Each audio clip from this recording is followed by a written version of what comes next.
இந்த வீடியோல Naruto Shippuden season 5 episode 89 நம்ம பார்க்க போறோம். இந்த எபிசோட்ல இருந்து 3 டெய்ல்ஸ் அப்பியரன்ஸ் அப்படிங்கிற ஆர்க்க தான் நம்ம பார்க்க போறோம். எபிசோட் 89ல இருந்து 112 வரைக்கும். ஓப்பனிங்லயே நருட்டோ காகுசுவை டிஃபீட் பண்ணிருப்பான் இல்லையா, அதுல இருந்தா காட்டுவாங்க. ஈனோ நருட்டோவை பார்த்துட்டு அவன் அசைவே இல்லாம கிடக்குறான் அப்படின்பா. சோஜி நருட்டோன்ட்டு ஓடுவான்.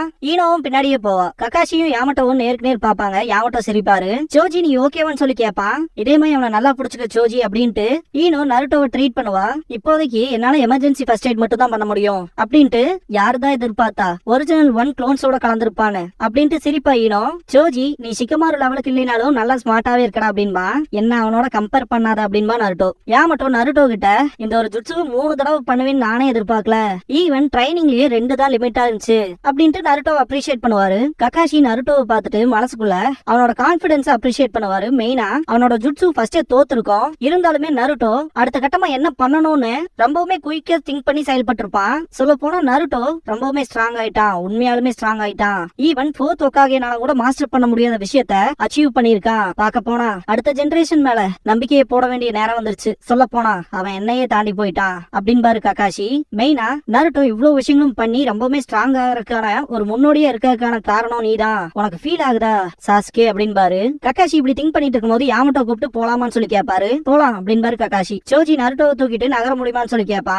யாமட்டோ எல்லாத்தையுமே கூப்பிட்டு லீஃப் வில்லேஜ் போலாமா அப்படின்பாரு. ஈனோ ககாஷி சென்ஸ் எங்கன்னு கேட்கவும் முடிஞ்சா இல்லையான்னு பாக்க போயிருக்காரு அப்படின்பாரு யாமட்டோ. ககாஷி காகுசு இருக்க இடத்துக்கு போயிருப்பாரு. நம்ப முடியல, சில பொடி பசங்க கிட்ட நான் தோத்துட்டனா அப்படின்ட்டு செம கடுப்பாவான். ககாஷி நீ ஃபர்ஸ்ட் ஒக்காகே கூடயே சண்டை போட்டிருக்கீனா, ஏன் என்ன பார்த்தா கூட தான் உனக்கு பொடிய மாதிரி இருக்கும், ஆனா எங்களை பொறுத்த வரைக்கும் என்ன தெய்வா, உன்னோட காலம் முடிஞ்ச கிழவன், அதனாலதான் நீ தரையை அணைச்சு படுத்துட்டு இருக்க அப்படின்ட்டு சிடோரி பண்ணுவாரு.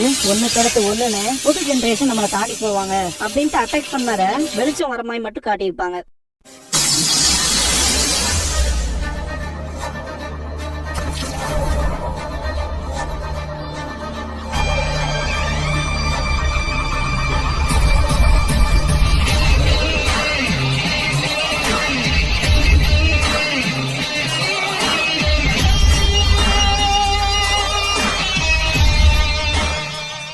ஓப்பனிங் சாங் முடிஞ்சதுக்கு அப்புறமா லீஃப்ல காட்டுவாங்க. சுனாடே எல்லாத்தையுமே பாராட்டுவாங்க அகாட்சுகி மெம்பர்ஸ தோக்கடிச்சதுக்கு. இருந்தாலுமே செலிப்ரேட் எல்லாம் பண்ண முடியாது, ஏன்னா இன்னும் நிறைய பேர் இருக்காங்க அப்படின்பாங்க. நருட்டோவை கூப்பிட்டு அந்த காயங்களை பத்தி கேட்கும் போது அது பெருமிதத்துக்கான ஒரு பேட்ச் அப்படின்ட்டு சிரிப்பான். நாங்க வெறும் எமர்ஜென்சி ட்ரீட்மெண்ட் மட்டும் தான் கொடுத்தோம் அப்படின்பா சக்குரா. சுனாடே ஃபுல் பாடி செக்அப் பண்ணிடலாம் அப்படின்பாங்க. அதெல்லாம் தேவையில்லை அப்படின்பா நருட்டோ. சக்குரா மண்ணிலே கொட்டி இதை செஞ்சாகணும் அப்படின்பா. சுனாடே கிட்ட இவனை கூட்டிட்டு வந்து என்னோட பொறுப்பு அப்படின்பா. சுனாடே அப்படின்னா சரி, நான் உங்களுக்கு கொஞ்ச நாள் லீவ் தரேன், மனசுக்கும் உடம்புக்குமான ரெஸ்ட் கொடுங்க அப்படின்னு தாட்டி விட்டுருவாங்க. எல்லாருமே போனதுக்கு அப்புறமா சீஜுனை கிட்ட சுனாடே நீ அதை பாத்தியன்னு சொல்லி கேட்பாங்க. நருட்டோவோட காயங்களா அப்படிங்கவும் ஆமான்பாங்க சுனாடே. சீஜுனை இப்படிப்பட்ட காயத்தை நான் இதுக்கு முன்னாடி பார்த்ததே இல்ல அப்படின்பாங்க. சுனாடே ககாஷி கொண்டு வந்த அகாட்சுகியை சேர்ந்தவனோட சடலம் எங்கன்னு சொல்லி கேட்பாங்க. ஆல்ரெடி எக்ஸாமின் பண்றதுக்கு அனுப்பிச்சாச்சு அப்படின்பாங்க சீஜுனை. அங்க யாரு இன்சார்ஜ் இருந்தாலும் சரி, அந்த சடலத்தை செக் பண்றதா அவங்களோட முதல் வேலையா இருக்கணும், சீக்கிரமா முடிக்கணும் அப்படிங்கிற மெசேஜ் அனுப்பு அப்படின்பாங்க சுனாடே. இதுக்கப்புறமா வெளியே ஈனோ சோஜி சிக்கமாரு 3 பேரும் நடந்து போறதை காட்டுவாங்க. இது முடிஞ்சதுங்கிற விஷயத்தவே நம்ப முடியல அப்படின்பா ஈனோ. ஆமான்பான் சோஜி. சிக்கமாரு ஸ்டாப் ஆயிட்டு சாரி கேட்டு நான் அப்படியே போறேன் அப்படின்பா. உன் வீடு அந்த பக்கம்ல இருக்குன்னு ஈனோ கேட்கவும் எனக்கு வேற ஒரு வேலை இருக்கு அப்படின்ட்டு கிளம்பிடுவான். செம கடுப்பாவ ஈனோ. சோஜி கோவப்படாத அப்படின்பா. இதுக்கப்புறமா ஆசுமாவோட கலரையை காட்டுவாங்க. கொரோனா எங்க நிப்பாங்க, இங்க இருக்கிறது ஓகேவா அப்படின்னு சொல்லி கேப்பா சிக்கமாரு. சிக்கமாருவான்ட்டு பாப்பாங்க.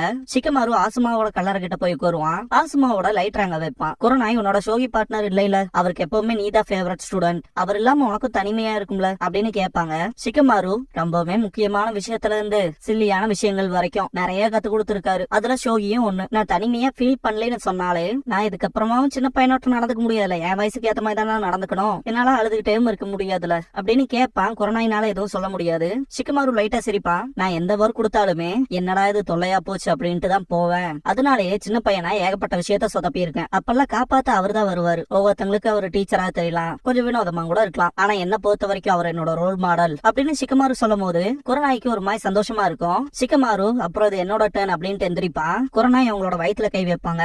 எப்ப அந்த குழந்தை இந்த உலகத்துக்கு வருதோ அப்ப அந்த குழந்தைக்கான ஒரு சென்சேவா அந்த குழந்தைய பாதுகாக்க வேண்டியது என்னோட பொறுப்பு அப்படின்பா. அதனால கூலான ஒரு பெரியவனா மாறணும் இல்லையா அப்படின்பா. சிரிச்சுட்டு கொரோனாய் தேங்க்ஸ் சொல்லுவாங்க. சிக்கமாரு அவங்க அப்பாவோட சேர்ந்து ஷோகி விளையாடுவான். செம டஃப் கொடுப்பாரு. ஆசுமா சென்சே மாதிரி இல்லாம நீங்க நல்லாவே விளையாடுறீங்க அப்படின்பா சிக்கமாரு. மூவ் வைக்கவும் சிக்காக்கு என்ன கிளைமிங் சில்வரா அப்படின்ட்டு சிக்கமாரு கிட்ட கேட்கவும் இந்த பானை வெட்டுறக்கு வந்தா நான் என்னோட குதிரையை வச்சு வெட்டுவேன் அப்படின்பா. சிக்காக்கு உன்னோட பானை எங்க ஓடினாலும் மந்திரையும் சப்போர்ட் பண்ணும் இல்லையா, அது மட்டும் இல்லாம குதிரையும் இருக்கு, கஷ்டம்தான் அப்படின்பாரு சிக்கமாரு. League show பீஸ Sokhi pieces consider பண்ணணும்னா நான் தான் அந்த குதிரை அப்படின்பா. சிகாக்குக்கு புரியாது. ஆசுமா ஒரு தடவை என்கிட்ட சொன்னது அப்படின்பா சிக்கமாரு. உன்னோட பர்சனாலிட்டி அவனுக்கு நல்லாவே தெரிஞ்சிருக்கும் போல அப்படின்பாரு சிகாக்கு.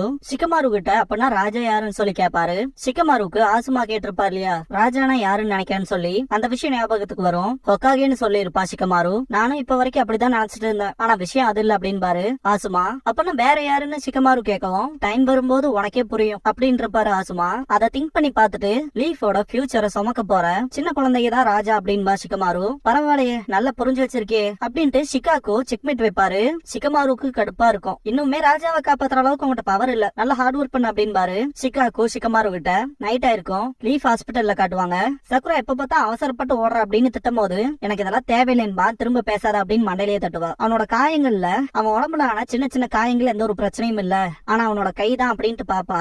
ஏகப்பட்ட இடங்கள்ல உடஞ்சிருக்கு அப்படின்னு திங்க் பண்ணிட்டு ஹீல் பண்ணுவா. நருட்டோக்கு வலிக்கும். இந்த ஒரு ஜுட்சுவை நருட்டோவோட உடம்புனால தாங்க முடியல போல அப்படின்னு திங்க் பண்ணுவா சக்குரா. ஒக்காகே ஆபீஸ்ல காட்டுவாங்க. சுனாடே காக்குஜுவோட உடம்ப எக்ஸாமின் பண்ண சொல்லிருப்பாங்க இல்லையா, அதுக்கான ரிப்போர்ட் கொடுத்திருப்பாங்க சீசுனே. காக்குஜுவோட உடம்ப அட்டாப்சி பண்ணதுக்கு அப்புறமா கம்ப்ளீட்டா வந்த ரிசல்ட் தானா இது அப்படின்னு சொல்லி சுனாடே கேட்கவும், இல்ல இன்னுமே அவங்க அதை ஃபுல்லா கம்ப்ளீட் பண்ணல அப்படின்பாங்க சீசுனே. என்னவோ ஒண்ணு சீக்கிரமாவே சூப்பர்வைஸ் பண்ண ஜோனினை கூப்பிட்டு இந்த ஒரு விஷயத்த தெரியப்படுத்தணும் அப்படின்பாங்க சுனாடே. கக்காஷியும் யாமட்டோவுமான்னு சொல்லி கேட்பாங்க சீசுனே. அவங்கள அட்டாப்சி பண்ற இடத்துக்கு கூட்டிட்டு வா அப்படின்பாங்க சுனாடே. இதுக்கப்புறமா சாஸ்கே கிட்ட காட்டுவாங்க.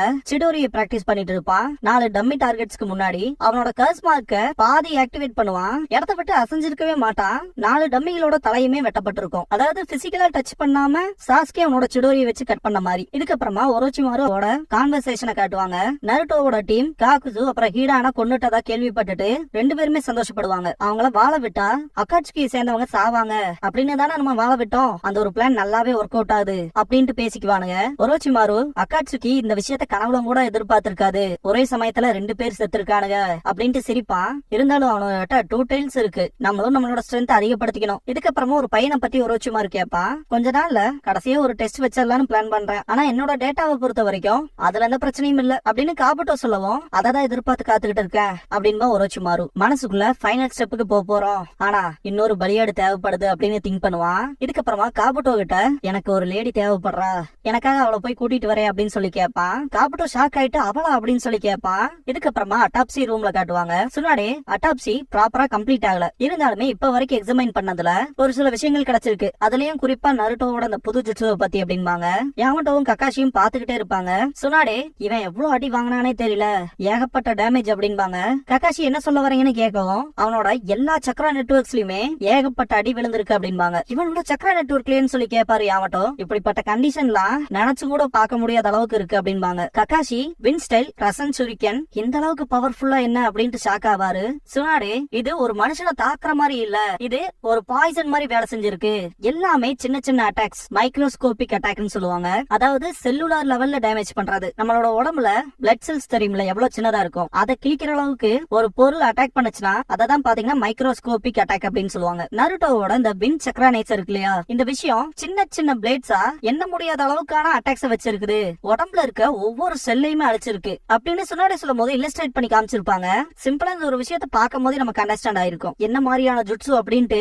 யாமட்டோ திங்க் பண்ணுவோம், ஆமா பாய்சன் மாதிரி தான் ஏகப்பட்ட அட்டாக்ஸ் விழுந்திருக்கு, இத கான்சென்ட்ரேட்டட் அட்டாக்னு சொல்லலாம் அப்படின்னு ககாஷி. யாமட்டோ இந்த ஒரு ஜுட்சுனால இவனுக்கே இவ்வளவு பிரச்சனைனா இதை யூஸ் பண்ற நருட்டோக்கு அப்படின்னு சொல்லி கேட்பாரு. அதுதான் இங்க பிரச்சனை அப்படின்பாங்க சுனாடே. அப்படியா அப்படின்ட்டு ஒரு லுக் கூடுவாரு. சுனாடே ககாஷி கிட்ட இதுக்கப்புறமா நருட்டோவை இந்த ரசன் சூரிக்கு நான் பண்ண வேணாம்னு சொல்லிரு அப்படின்பாங்க. அவ்வளவு சீரியஸ் என்னன்னு சொல்லி யாவட்டோ கேட்பாரு. ரொம்ப மோசமா போகல, ஆனா அவனோட வலது கையில இதே அளவுக்கான பிரச்சனை இருக்கு அப்படின்பாங்க சுனாடே. நருட்டோ இந்த ஒரு ஜுட்சுவை மட்டும் கண்டினியூவா பண்ணிக்கிட்டே இருந்தானா சக்ராவை உருவாக்குற எபிலிட்டியவே இழந்துருவான் அப்படின்பாங்க. இதுக்கப்புறமா காக்குசு கூட பேட்டில்ல சண்டை போடும் போது ரசன் சூரிக்கன் எந்த அளவுக்கு டேமேஜ் கிரியேட் பண்ணுச்சு அப்படிங்கிற விஷயத்த காட்டுவாங்க. யாமட்டோ அதை திங்க் பண்ணி பார்த்துட்டு அதிக பவர்ஃபுல்லான ஜுட்சுவா இருக்கும் போது அதுக்கேத்த ரிஸ்கும் இருக்கு அப்படின்னு திங்க் பண்ணுவாரு. சுனாடே உடம்புல இருக்க செல்ஸ் உடம்போட சக்ரா நெட்வொர்க்ல இருந்து பிரிஞ்சிருச்சுன்னா என்னோட மெடிக்கல் நிஞ்சுட்சு ஸ்கில்ஸை யூஸ் பண்ணி கூட அவனை கியூர் பண்ண முடியாது. நருட்டோக்கு இந்த ஒரு விஷயத்த புரியும்படியே சொல்லுங்க அப்படின்பாங்க சுனாடே. இதுக்கப்புறமா காபுட்டோ கிட்ட காட்டுவாங்க.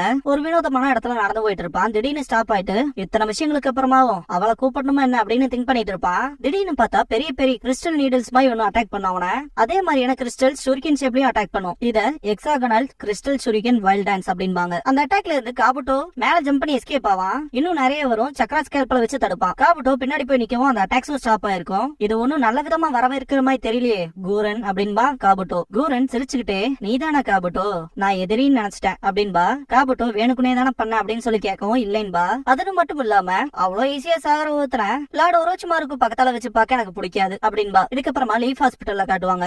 நருட்டோவோட ரைட் ஹேண்டுக்கு பெரிய கட்டு போட்டு விட்டுருப்பா சக்குரா. இதுக்கப்புறம் பெருசா கவலைப்படணும்னு அவசியம் இல்ல அப்படின்பா. நருட்டோ சக்குராக்கு தேங்க்ஸ் பண்ணுவான். சக்குரா நருட்டோ கிட்ட உன்னோட இந்த புது ஜுட்சு தேவைப்பட்டா மட்டும் யூஸ் பண்ணு அப்படின்னு சொல்லுவா. நருட்டோ அதை பத்தில கவலைப்படாத, என்ன பாத்துக்குதான் நீ இருக்கேன்னு சொல்லுவான். சக்குரா மெடிக்கல் நிஞ்சிட்சுக்குன்னு ஒரு அளவு இருக்குடா, எல்லா விஷயத்தையுமே எல்லாம் குணப்படுத்த முடியாது அப்படின்பா. நருட்டோ அவனோட வலது கையில போட்டிருக்க கட்டை அவனோட இடது கையால தொட்டு பார்த்துட்டு, இந்த ஒரு விஷயம்ல என்ன ரொம்பவுமே சந்தோஷப்படுத்துது, நம்ம 2 பேரும் சாஸ்கேக்கு பக்கத்தால போற மாதிரி எனக்கு ஃபீல் ஆகுது அப்படின்பா. நருட்டோ கடைசியே சிரிப்பான்.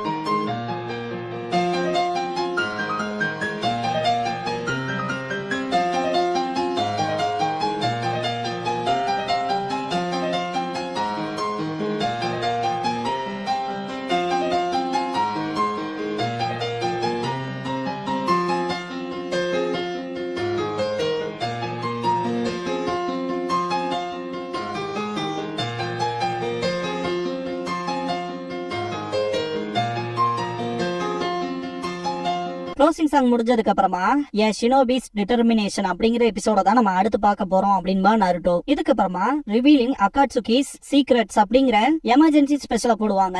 சக்குரா நியூஸ் ரிப்போர்ட்டர் மாதிரி இப்ப இன்னைக்கு ஒருத்தர் ரகசிய அகாட்சுகி ஆர்கனைசேஷனை பத்தி பேச வந்திருக்காரு அப்படின்பா. பார்த்தா யாமட்டோவா இருப்பாரு. அந்த ஆர்கனைசேஷன்ல மொத்தம் எத்தனை பேர் இருக்காங்கன்னு சக்குரா கேட்கவும், ஒரிஜினலா 10 பேர் இருந்தாங்க. ஒரோச்சிமாரு இட்டாச்சி கூட சண்டை போட்டு வெளியேறிட்டான். 3வதா சாசோரி கிரானிச்சியோட சண்டை போட்டு செத்துட்டான். அப்புறமா ஹீடானன் காகுசு, ஹீடான ஷிகமாரு தடுத்து வச்சிருக்கான். நருட்டோ காகுசுவை கொன்னுட்டான் அப்படின்ட்டு இது போக 4 பேரோட பேரு தெரியும் அப்படின்ட்டு இட்டாச்சி உச்சிகா, கீசமே ஓஷிகாகே, டேடரா, அப்புறம் ஜெட்சு. மிச்ச 2 பேர் மட்டும் தான் சஸ்பீஷியஸா இருக்காங்க, யாருன்னே தெரியல.